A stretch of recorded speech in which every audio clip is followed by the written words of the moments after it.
Hi, guys. Welcome back. And we have a lot to talk about. We'll be talking about the Real Housewives of New York today. And last night's episode was ridiculous. But before we do, of course, if you haven't already, go ahead, smash that like button, subscribe to my channel, and hit that notification bell because, well, you don't want to miss anything we have coming up. We also have a super special guest today, Derek Z from NBC. I like saying that because it rhymes. Before I bring him up, I'm going to go ahead and roll that intro. It's time for all your binge-worthy pop culture news. Welcome to Up and Adam. Hi, Derek. How are you? Good. I'm up and at 'em right now with you. I'm excited. Oh my gosh, I like that. Well, I do want to say thank you again for having me on yesterday, and I didn't want to miss the opportunity to steal a few minutes of your time to come over here. We had so much fun. We spilled a lot of tea. There's a lot of gossip going around, like I would say in the world of reality television, but Housewives especially. It never ends with Housewives. You know, people always ask me, how are you putting out so much content and so many videos? And I'm like, well, you have scandals over here. You have fraud over here. Some franchises are getting canceled. There's always something to talk about. That was a bombshell. It happened right after we went live on my show that, you know, Real Housewives of Dallas is done. Which is kind of, I mean, it blows my mind and it doesn't. One, it's the lowest rated franchise out of all of them. But also, I like how Bravo says, you know, they're not canceled. We just, you know, they're not coming on in the future anytime soon. But it's the same thing that they said about the Real Housewives of Miami in 2013. And then all of a sudden now, look, we're getting them back on Peacock. So maybe in the future they might come back. It just looks like not anytime soon. Hopefully. I'm talking to one of the a former cast member here at 2:30. So. Oh, okay. So I did a recap video today, and I said I can't wait for them to start doing interviews. So we will be keeping an eye out on that. Keep locked. All right. So did you watch last night's episode? I did. I'm a big RHONY fan. I'm everything about New York is like. It's my playground. I live there. It's just like those women I've known since I was 16. So I've seen them really evolve to who they are today. I know it was kind of interesting watching, you know, the playback of Ramona when they're saying, has she always been this way? And they're like, no, she's gotten better. And then they show her awful clips. And I'm like, oh, she actually has gotten better, which is kind of awful. It's like Ramona, like she's in every headline and she holds her own shovel and she digs her own hole. Every single episode, I think, and every season. I think we've seen her not really evolve, like you said, go backwards. And I mean, I've been at events with her where what you see on the show is the real life situation. That's what you see is what you get. Okay. Well, we know that season 13 has had, you know, not the greatest ratings so far. And a lot of people are blaming it all over the board. We've even heard that since the reunion keeps getting set back and we don't have, you know, a confirmed date yet as to when they're going to shoot that, there's rumors that they might even go on a hiatus eventually with that franchise. Do you think that's possible? I do think there is a possibility, but I don't think it will happen because New York is such a staple within the whole franchise and within Bravo. I do think there's going to be a major shakeup within casting. You know, I spoke to Brashan the other day and she kind of hinted that they want a younger, like, I don't know, more people, different, a shakeup almost. She alluded to that. And I think as a viewer, I would like to see, for example, like a Rachel Yucatel, who's a New York girl, who's always in the tabloids. I feel as though that type of energy, we need that kind of real life situation, like, because that's what kind of Jill Zarin brought to the show. I felt she brought that kind of tabloid socialite drama. I'm not comparing them, but right. I think that the show could definitely use some help. And I know Ebony K. Williams said on an Instagram live or an Instagram story the other day that she's actually getting her dress designed in hopes that there will be a reunion. So I don't know. I think they're due to film it really soon, but I don't know if it's actually scheduled because, like, within the timeline that they usually film these shows. Right. And, you know, speaking of Real Housewives of New York needing a facelift, a little bit of a facelift, Jill Zarin also said in an interview that she feels like the show lacks that masculine energy that it had in the very beginning. Would you like to see actual housewives come onto the show, you know, be casted? Because right now, none of them really are housewives. They're just very successful, strong, independent women. Right, and there's no problem with that. But the problem lies is that this is a housewives show, Real Housewives of New York. And yeah, we have Leah filming scenes with, her ex-husband talking about tuition or whatever it is. And I don't feel that that is an authentic kind of conversation. I think they're playing it up for these cameras and trying to get, like you said, that male energy in there. I would like to see a young couple, maybe an older couple. I love the Alex McCord days. I don't know. I liked like on Jersey, for example, all those men have become their own characters within that show. And now they're even like having these live experiences. Joe Gorga, he is a character in himself. So if we could get like a Joe Gorga on New York, like that type of vibe, I think it would make the show move quicker. Right. I agree with that. Okay. In last night's episode, we obviously picked up where we left off, and that was at the Black Shabbat dinner. And Ebony tried to put together this event at her friend Archie's home. It was a complete disaster. Ramona was showing out, wouldn't let anyone talk. Sonia's screaming, obviously, had a little bit too much to drink, but we're not really surprised by that. No shade towards Sonia. We just see a lot of it on the show. And it seems like it becomes a lot of her storyline every single season is addressing her drinking. But were you blown away? Like, what were your thoughts on the Black Shabbat dinner? I mean, there's so many things you can say here. There is. And I think the conversation, let's start at the beginning. It was last week, I think we saw them arrive to this event. And, when you arrive to someone's house, you have to, I don't know, have a manners a little bit. The snowball fight took me out. I'm like, can we just walk into the house?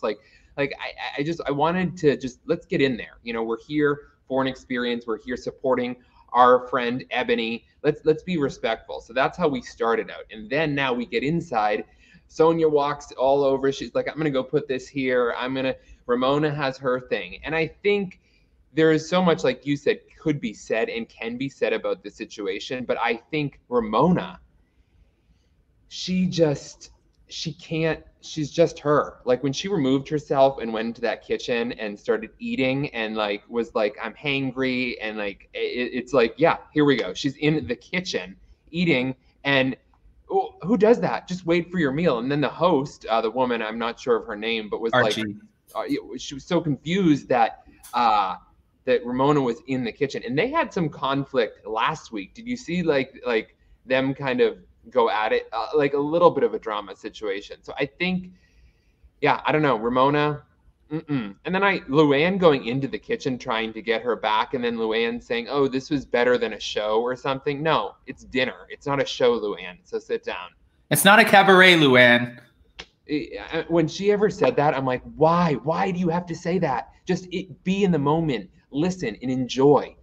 I feel like a lot of them, they know that the cameras are around, right? So they give that extra. But at the end of the day, again, I found a lot of this to be so disrespectful, from criticizing the woman's napkins on her table to... Yes, that's what it was. Right. Interrupting them every 5 seconds. She's trying to read, out of this book and guide this Black Shabbat dinner. And the women are completely interrupting her. And then not only that, Ramona looks at her bold face across the table and says, I don't want to read anymore. I want to have conversation. I don't want to read out of a book. And Ebony has to stop her in her tracks and be like, this is not about you. And right. It blows my mind that if it really isn't about Ramona, and mind you, I love Ramona on the show because she's given us a lot of moments, but correct, it's not about her. You get up and leave early. You walk away after eating the food out of the kitchen, and then completely admitted that I'm sure we're going to get into that, but she admitted, I think the next day when they filmed that scene, that she did drink too much. So I think Ramona admitting that was a big, huge moment. Right. But she also, she might have drank too much, but she was not on this level. So it doesn't, you know what I mean? Yeah, I totally get it. Sonia, she likes to have a good time, but then she goes to another. It's almost when you're out with your friends, and this is I love Sonia. She is always my entire career. I used to go to her parties back in the day when I was in New York. And it's you get to, when you're out with your friends, you get to a level when you're just drinking. And then it's that one drink that puts you over the edge, that puts you into oh my gosh, I have to really spill the tea about everything and show my real emotions. And I think we actually see that in real time on this show. And out of everyone on that show, I think Sonia Morgan is the most authentic. That's what I'm going to say. Okay. All right, I'll take that. And it's kind of mind-blowing to me too, the fact that they can completely rip into each other, call each other the most awful names, and then at the end of it they can hug, touch each other's behinds. Like this is the most awkward dynamic ever, because if this was Real Housewives of New Jersey, since you mentioned it, and somebody did this to Teresa Giudice, she would probably be dragging you across the floor. It would be a totally different situation. But these women, they have immediate conflict and resolution, just right there, boom, boom, we're done.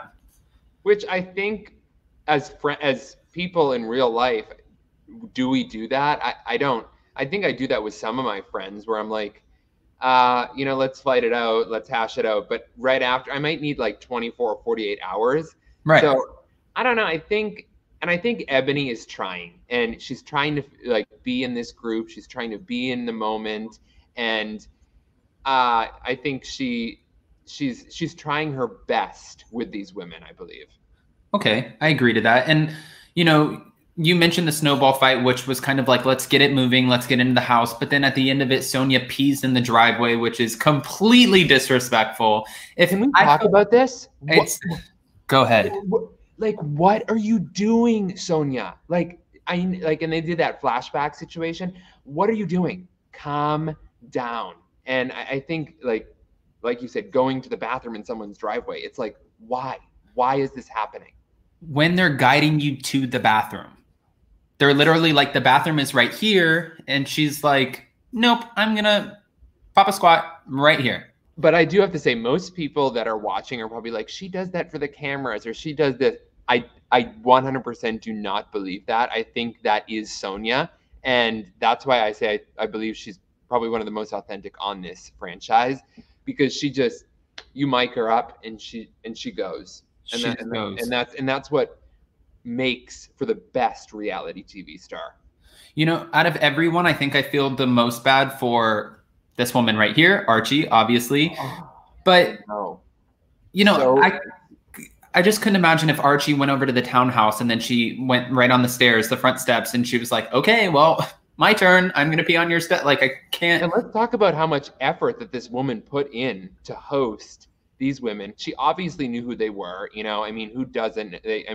So she really had this beautiful table, had this whole thing. And like you said a little bit ago, like Ramona doing those napkins, I was so uncomfortable. I was actually yelling at the TV. I'm like, stop, please. So I don't know. Yeah, it's a lot. And then the next day, of course, we know that Ramona sat down with LUANN and they start talking about it. And LUANN just completely lets her have it, letting her know, like, it was disrespectful. It was rude. It was very rude. And I find it interesting that Ramona kind of claps back at her and she's like, I had too much to drink. Like, you know that better than anyone. You've had a lot to drink. And LUANN's like, don't deflect this on me, after she just got done talking about how she feels like Sonia is projecting. You're kind of doing the same thing. Right. And I think all of them do that to each other. LUANN does it sometimes, but it's like, why? Just be front. Let's be honest. Let's put it all on the table. And I think that is now what the viewers, and you said, the lower ratings and stuff like this, and, a possible shakeup or a hiatus. But I think the viewers are catching on, being like, can we just see some accountability? Let's say accountability for actions. Like, if you and I are out at a bar, something happens, we get into a fight, whatever it is, you and I are going to talk about it. We're going to have whatever. If the conflict is we're never going to speak again, or we're going to continue being friends, let's be honest about that. And let's show that and show the process of that. And I think that's what this show is missing. Well, I mean, were you surprised when LUANN put on, I believe it was called the Fortune Society, right?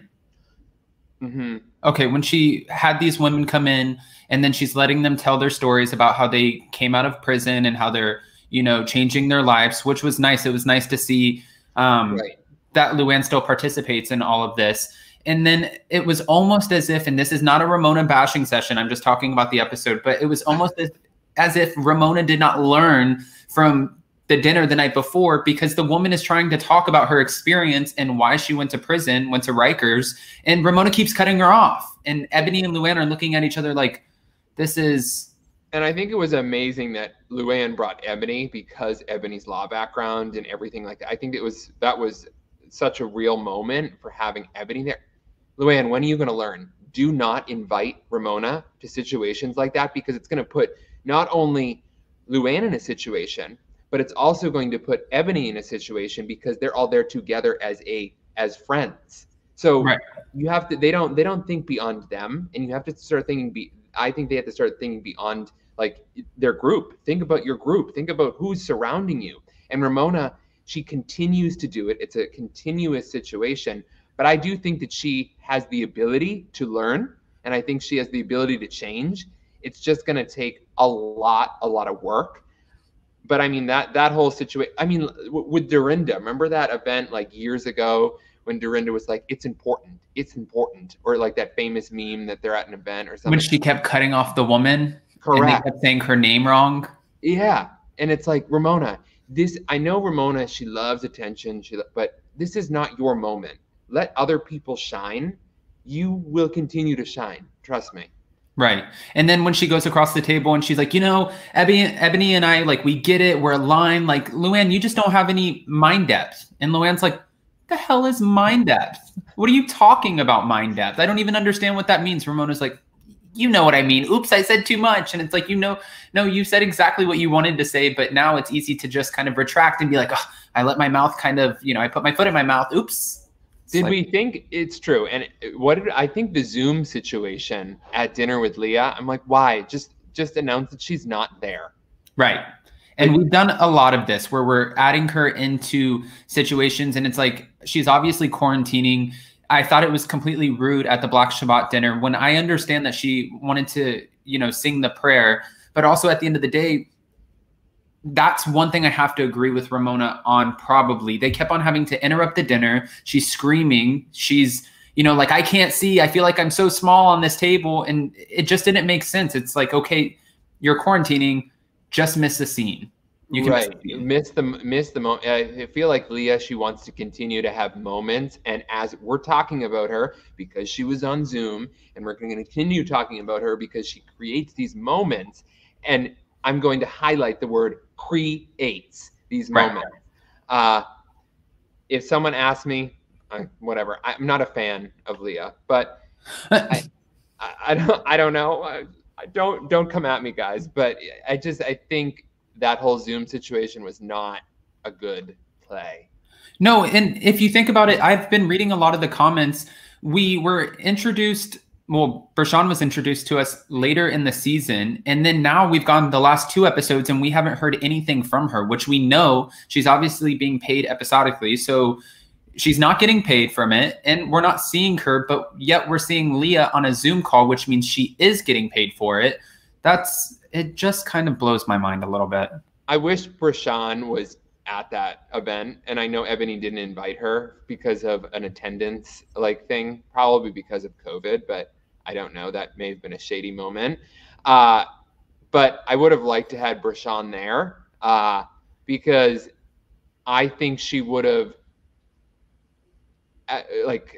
put Ramona in her spot. I do. In that situation, I think Bershan would have shown up and not, I think she would have done it in a professional, authentic way. I don't think it would have been like, LUANN removing herself and going into the kitchen and sitting back down and, I am Countess. This isn't a show. This is better than a show or something. LUANN, we love you, girl, but come on, this is dinner. It's not the cabaret. I get it. And also, it did come off, like you said, was it shady? Was it not? But at the end of the day, when Ebony found out that Leah was not showing up, so she wasn't going to be there in person, she definitely could have extended that invitation to Bershan because that was one less body. I felt like it was a little bit shady, almost like Real Housewives of Potomac, Candace, where she keeps forgetting Ashley Darby. Like, that's what I'm getting from it. But yeah, I'm getting those vibes like, oh, I forget. No, honey, that's production. Sorry. Yeah. I've had experience in reality television. It's probably production. Yeah, that's what it feels like. And, speaking of Ebony, we find out that she, through Ancestry, which I love the fact that she is finding out who her biological father is. Last year, I took an Ancestry DNA kit that I got at the Ellen show as a gift when they pass out gifts. And I found out that I had a whole family I didn't know about, a biological grandfather, aunts, uncles, and now I'm so close to them. So I just love this whole DNA process and trying to figure out, you know, yeah, it was a whole experience. Now, like that is the coolest thing. It was amazing. And my grandfather, my biological grandfather, he was a veteran and he actually had to have surgery. So he spent a couple months in the hospital and all he watched was Bravo. So for almost a year, I had him on my channel every Friday where we did a segment called Pops Off on Pop Culture.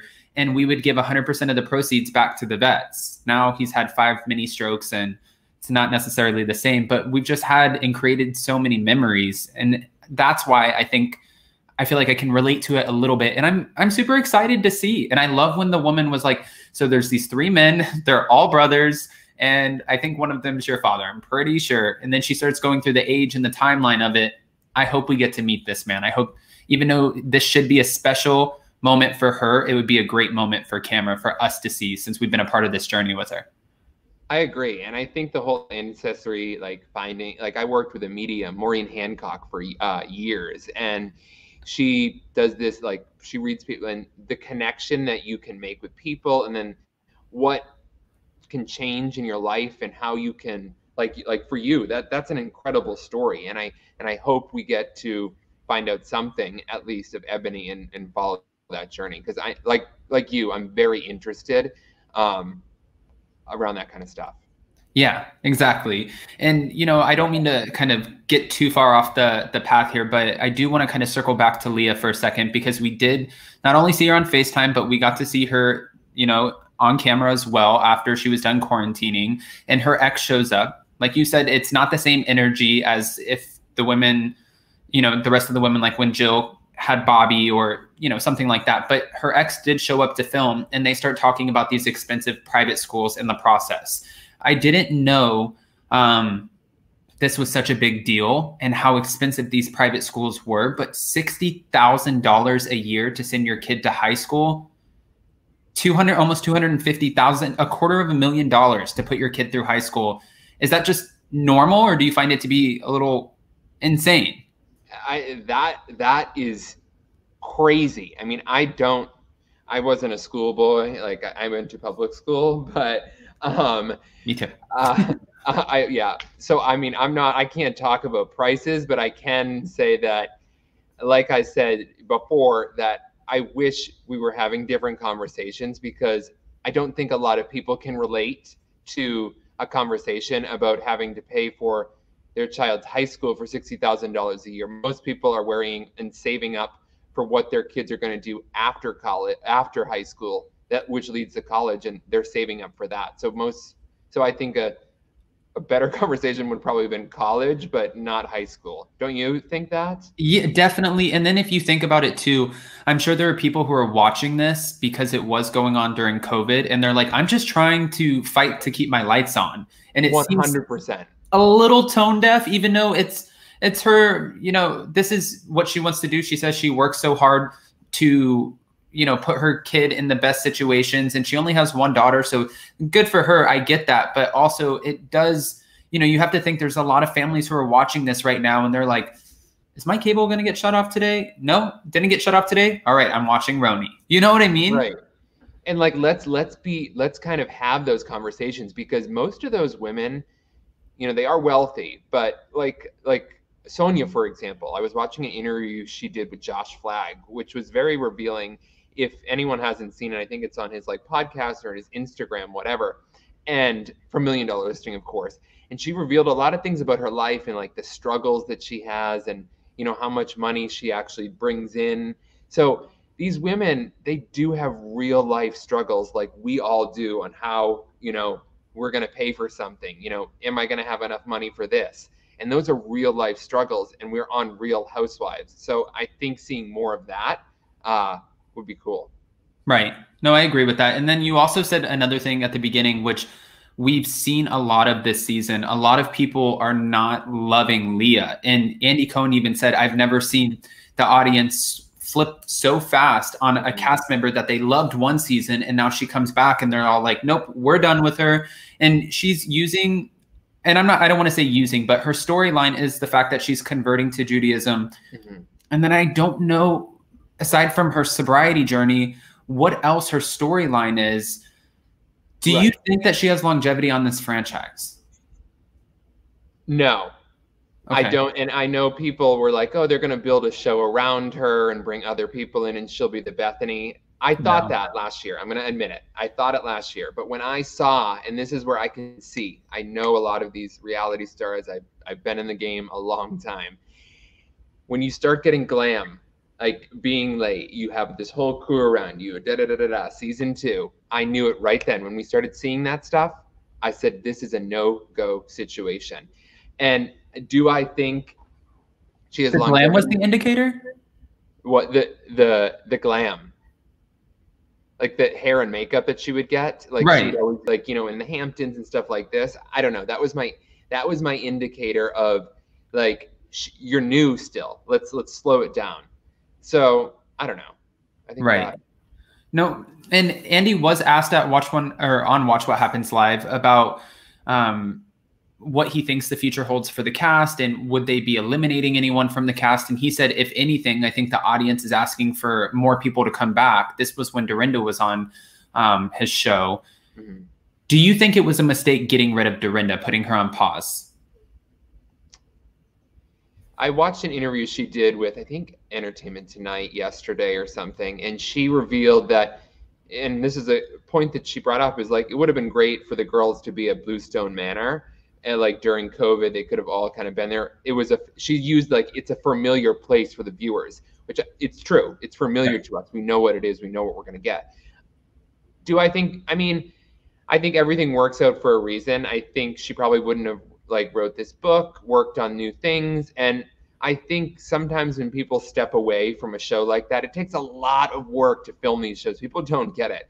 Like, you're filming 12 hours a day. Sometimes you're filming like all these different things, doing like outfit changes and stuff. It takes a lot of pressure. So once you remove yourself, and she's been doing it for so many years, I think her coming back to this new spinoff, like we spoke about yesterday on my show, I think we're going to see a new and improved Dorinda. Not sure what it's going to be, but I think we're all going to be here for it. Like a refreshed Dorinda.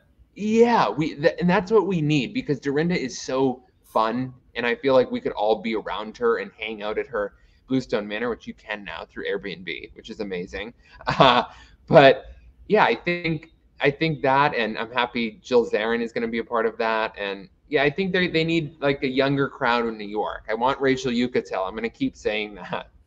All right. I love that. And before you go, also, you know, a lot of people were calling back for Bethany Frankel, and they're like, please return to the show. We know she's not returning to the show because she has her businesses. She's even said in interviews, like, I feel like there are many things that I've done now moving forward since I left the show that I probably wouldn't have been able to do while being on the show. And I would love to have her back. I think she brings a certain element to the show. But for you, because you obviously have different opinions than I do, we don't, I'm sure, agree on everything. Would you want her to come back? Would you want a Bethany return? I know Bethany. I've interviewed her many times. She's great. I don't think that this is her playground anymore. I think she's moved on. I would like to see maybe her own show. I know everyone's like, she can't handle it. Her life that she's living now with the fiance, Paul, is very lavish, very luxe, very, I'm in Lake Como, I'm traveling through Italy, all this kind of stuff. So I think, I don't know, I mean, she would bring the glamour and the luxe, I think, back to New York, what we're missing, but right. I don't think that it's her playground or her platform anymore. I think she should do her own show. I don't think Real Housewives, I know everyone wants her back, but I don't think so. All right. All right. Well, with that, I promised you we would keep it to 30 minutes, and we're at 29 minutes and 30 seconds. So, Derek, I appreciate you so much for joining me. Again, guys, yesterday I joined Derek, and I posted the clip on YouTube and on my social media. So go check it out. We had a great conversation about the Kardashians, The Bachelorette, and also this new Real Housewives All-Stars mashup. So go check it out, guys. And if you haven't already, smash that like button. Derek, where can we find you on social media? Oh, you can find me at Derek Zagami, and then you can see everything that we do on NECN and NBC 10 Boston's streaming platforms and their websites too. Thank you so much. I hope you have a great rest of your week.